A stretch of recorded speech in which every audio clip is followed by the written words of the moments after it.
Havia demanat paraula?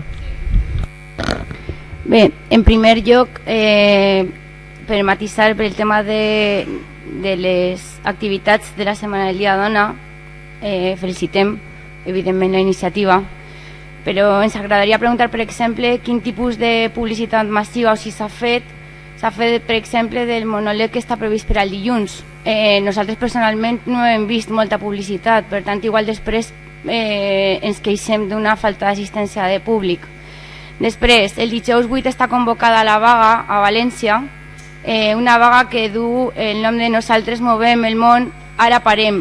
Però compte, parem 2 hores, no vaig a ser que s'enfitem de fer una vaga, perquè si no recordem malament tots hem recolzat l'atur de 2 hores. I compte que entenem també que moltes persones no poden assumir econòmicament una aturada de 24 hores i entenem la voluntarietat d'eixa limitació, però creguem que no hauria de ser una cosa limitada per institucions, perquè que és això de 2 hores.